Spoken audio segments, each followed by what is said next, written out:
এইবার 7 পাকে ঘোরা হবে। ওই বেড়া বন্ধ কর, না হলে কিন্তু বড় বাওয়াল হয়ে যাবে আজকে। ঠাকুরমশাই, বিয়ে যেন বন্ধ না হয়, ওদেরকে আমি আটকাচ্ছি। ও হিরো, কথা কানে যাচ্ছে না? বললাম তো বিয়েটা বন্ধ করতে। মেয়েটাকে আমাদের হাতে তুলে দে। ক্ষমতা থাকলে নিয়ে যাও। কিন্তু আচ্ছা তেরা মাল আছে, ভালোভাবে দিয়ে দে, আজকে এখানেই মেরে শ্রাদ্ধ করে দেবো। এই চল।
কিন্তু আপনারা এখানে?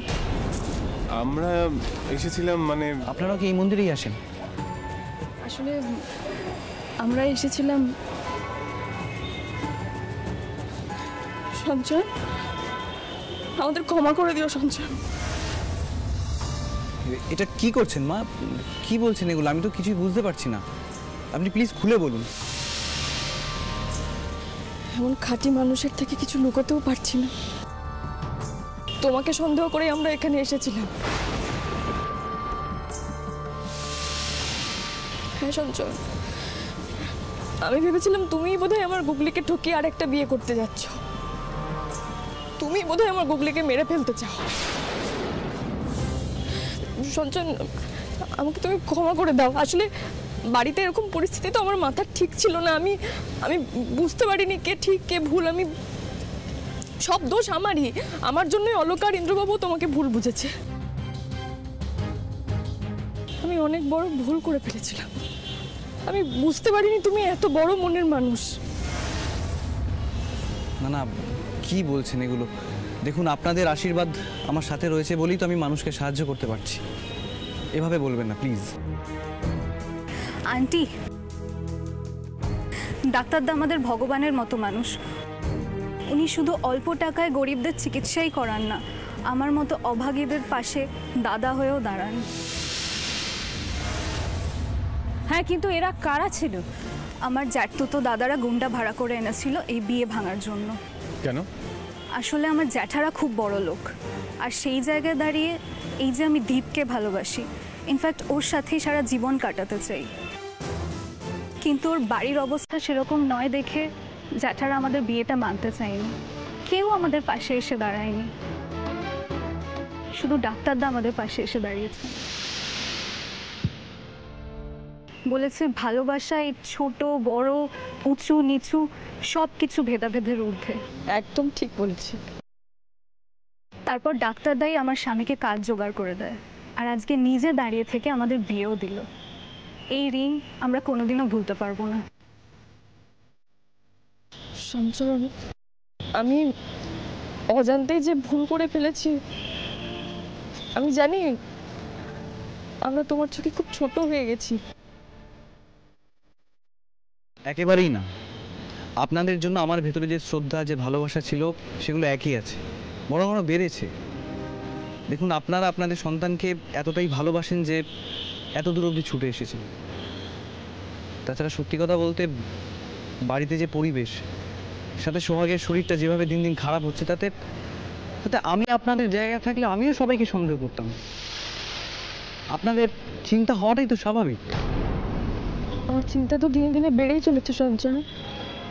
গুগলি তো এখনো নিরাপদ নয়, তুমি তো জানোই। হ্যাঁ, ওর অসুস্থতাটা আমাকেও ভাবাচ্ছে। কিছুতেই সারছে না, কি থেকে যে কি হচ্ছে আমি কিছুই ধরতে পারছি না। আর এটা ভাবতে আরো খারাপ লাগছে যে নিজের বাড়ির লোককেই সন্দেহের তালিকায় রাখতে হচ্ছে। কাকে বাদ দিয়ে কাকে সন্দেহ করব কিচ্ছু বুঝতে পারছি না। আমার মাথা কাজ করছে না। আমি কিভাবে সোহাগকে সুস্থ করে তুলবো আমি কিছু বুঝতে পারছি না। চিন্তা করো না সঞ্চয়, গুগলির কিচ্ছু হবে না। যারা আমার গুগলির ক্ষতি করতে চাইছে তাদের প্রত্যেককে শাস্তি না দিয়ে আমি শান্ত হব না। শুধু তুমি আমার পাশে থেকো সঞ্চয়। হ্যাঁ, অপরাধীদের খুঁজে আমরা বের করবই। কি করে করবে? কোনো কিছু প্ল্যান করেছো? এখন একটাই আশার আলো আছে,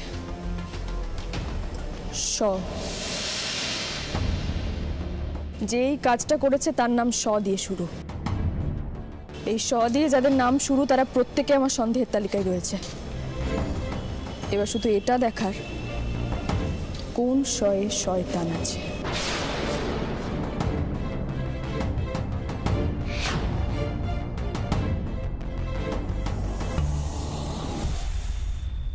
এসো মিতুল, সাত সকালে কোথায় বেরিয়েছিলে? সারাদিন কোথায় ছিলে? আসলে জরুরি একটা কাজে বেরিয়েছিলাম। কেন বলো তো, কিছু হয়েছে? গুগলির আবার কিছু হয়নি তো? আরে না না, কিছু হয়নি, শুধু সারাদিন মাকে দেখেনি বলে মন কেমন করছিল। ও আচ্ছা, না আসলে হঠাৎ করে বেরিয়ে গেছি তো, ওকে সেভাবে কিছু জানানো হয়নি। আমাকে দেখলে ঠিক হয়ে যাবে। দাঁড়াও মিতুল,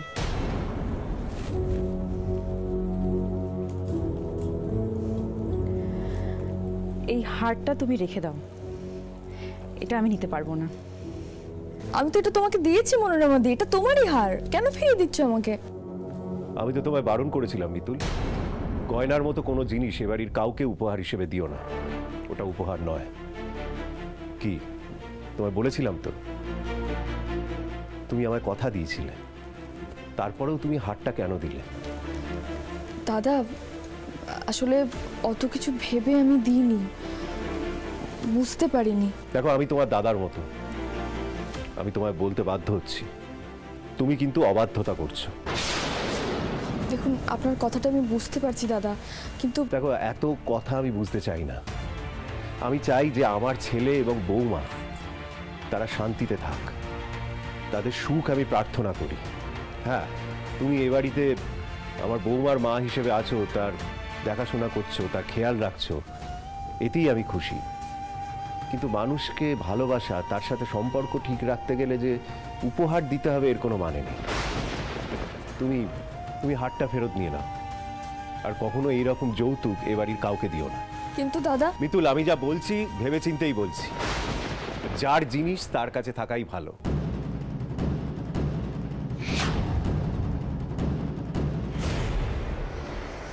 নিজে তো আজ অব্দি কিছু দিতে পারলো না, এখন যখন অন্য কেউ দিচ্ছে সেটাও ভোগ করতে দিল না।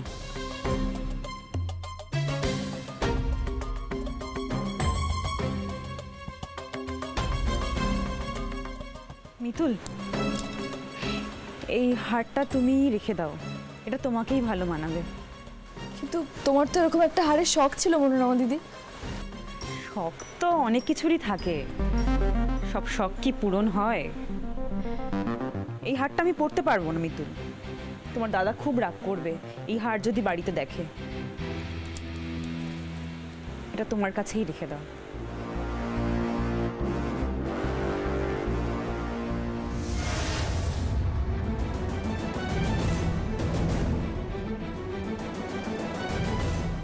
সব কেমন তালগোল পাকিয়ে যাচ্ছে। সুব্রতদার নামও স দিয়ে শুরু, কিন্তু এমন একজন আদর্শবান মানুষ যে আমার কুকলিকে নিজের মেয়ের মতো ভালোবাসে, যার কাছে সংসারের সুখ শান্তিটাই সবার আগে, তাকে সন্দেহ করে কি করে?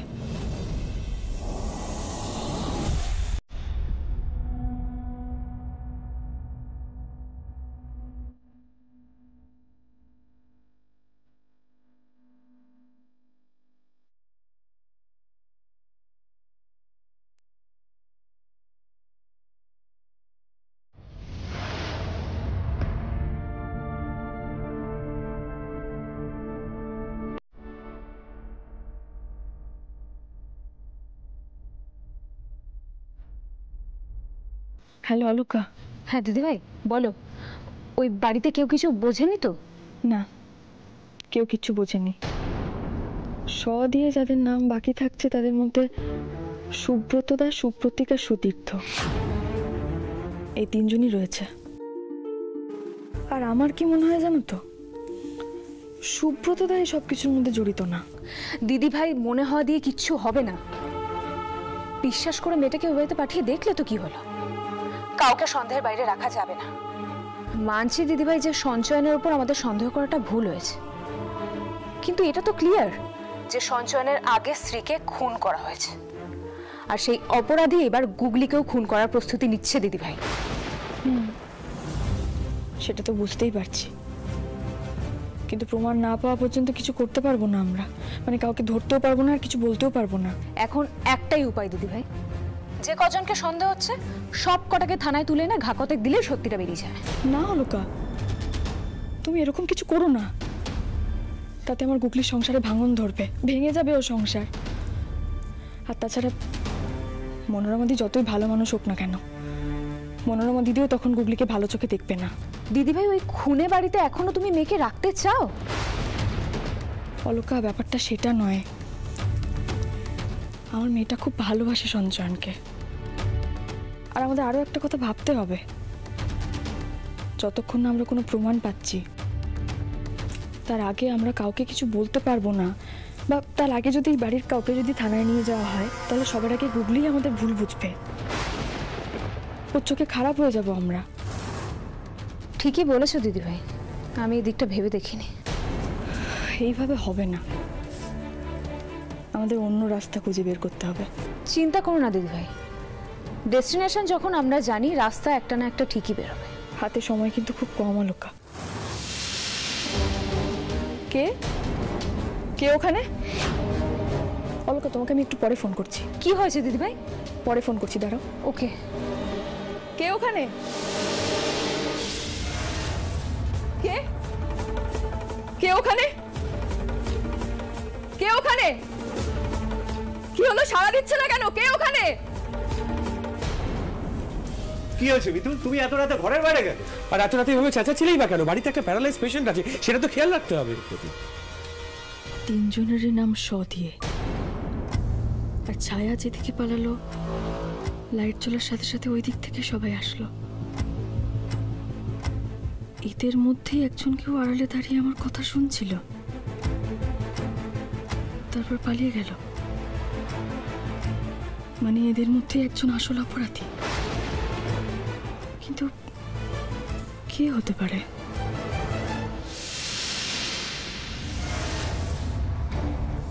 না, আসলে আমি আমার ঘরে দাঁড়িয়ে ফোনে কথা বলছিলাম, আর কেউ কান পেতে আমার কথা শুনছিল। তাকেই খুঁজতে এলাম, কিন্তু পেলাম না, পালিয়ে গেল।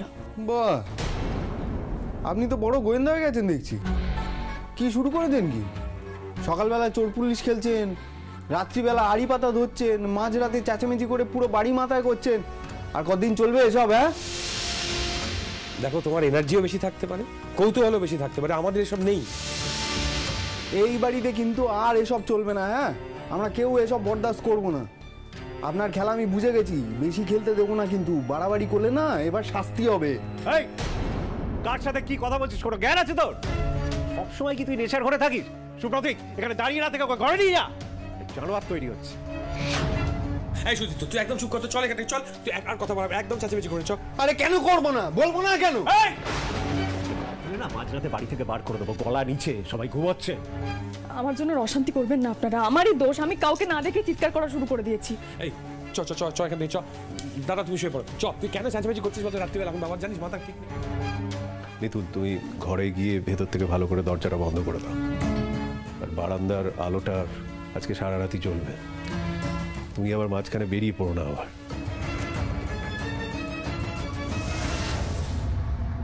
সুব্রতদাকে একটু গম্ভীর মনে হলো, এরকম গম্ভীরভাবে তো আগে দেখিনি কখনো। তাহলে কি সুব্রতদাই? না না, এটা হতে পারে না, এটা বুঝতে পারছি না। সুতীর্থ? হ্যাঁ, ও তো নেশা ভাঙ করে, আর যারা নেশা ভাঙ করে তাদের মধ্যে ওসব ভয়ানক জিনিসপত্র থাকে। তাহলে কুটলিকে বিষ দিয়ে মারার চেষ্টা কি সুতীর্থই করছে? না না, সুতীর্থকে সব থেকে বেশি চোখে চোখে রাখতে হবে এখন।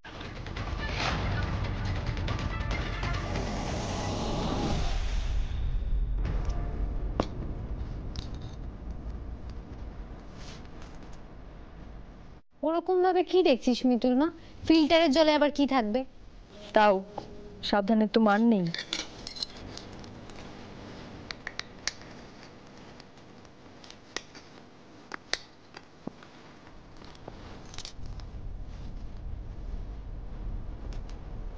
ঠিকই আছে মনে হচ্ছে। কি রে বসে রইলি কেন এখন? আর মা খেয়ে নে খাবারটা, পুরো ঠান্ডা হয়ে যাবে নয়তো। বসে কেন, খেয়ে নে।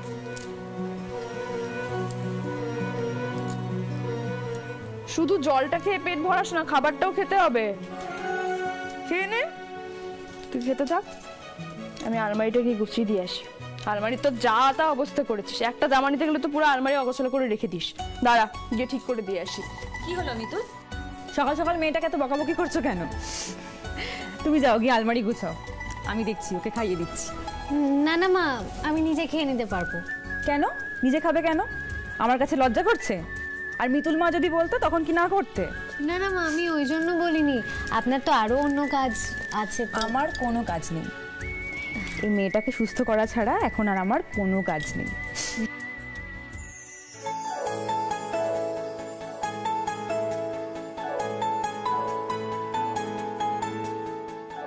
মনোরমাদি গুগলিকে ভালোবাসে, যত্ন করে। সঞ্চয়নের মতো সঞ্চয়নের মায়ের উপরে চোখ বুজে ভরসা করা যায়। আর আমাদের সন্দেহে তো রয়েছে বাবা, কাকা আর ভাই। মা মা, এই তো কি রে, কি হলো? কিছু বল। সারা বাড়ি খুঁজছি তোমাকে। কিছু না, তুমি তোমার কাজ করো।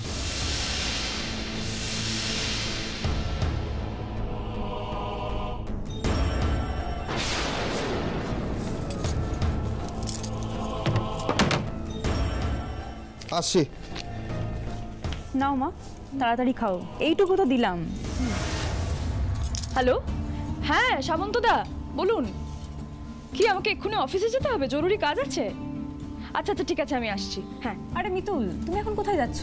আসলে জরুরি একটা কাজ পড়ে গেছে, আমাকে না এক্ষুনি বেরোতে হবে। মিতুল মা, এরকম হঠাৎ করে যাবি তুই? হঠাৎ করে তো জরুরি কাজ পড়ে মা। আচ্ছা মিতুল, যাওয়ার আগে কিন্তু তুমি খেয়ে যেও। খাওয়ার মতো সময় নেই এখন মনোরমাদি। মিতুল মা, খেতে কতক্ষণ লাগে? 10 মিনিটও তো লাগে না। আমার হাতে 2 মিনিটও সময় নেই মনোরমাদি, আমি আসছি। হ্যাঁ না না, তুমি খাও।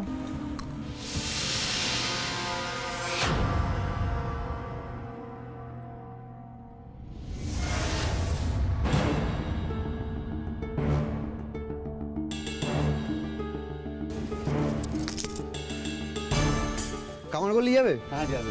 এই লোকজনের জন্য দাঁড়াতে হবে না তো? ঠিক আছে চলো, আমি দেখি দিয়ে দেবো, চলো। হ্যালো অলোকা, তুমি গাড়ি নিয়ে এক্ষুনি বেরিয়ে পড়ো, আর আমি ফোনটা ধরেই আছি, ওকে খেয়ালে রাখছি।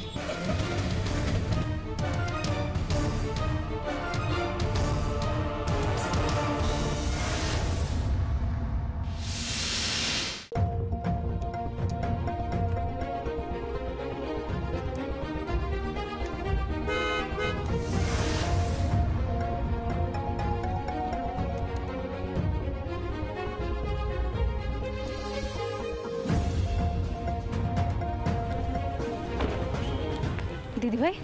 ওই অটোটা, ওই অটোটা আমাদের ফলো করতে হবে। ওই অটোতেই আছে ভাইটা। দিদিভাই ও কোথায় যাচ্ছে কোনো আইডিয়া আছে? নেশার থেকে যাচ্ছে আমি নিশ্চিত। আসার সময় মনোরমাদির থেকে টাকা নিয়েছে। এসো অলোক, আর দেরি করা যাবে না।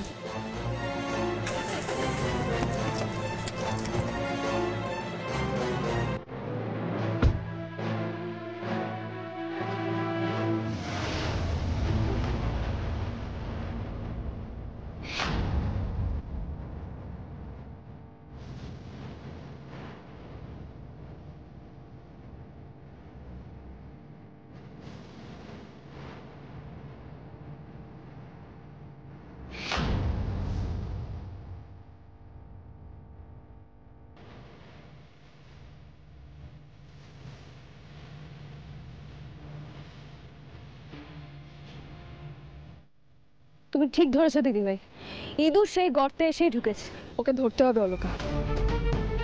ওর হাতে সত্যিই যদি কোনো বিষাক্ত নেশার জিনিস আসে, তাহলে সেটা এখান থেকেই আসে।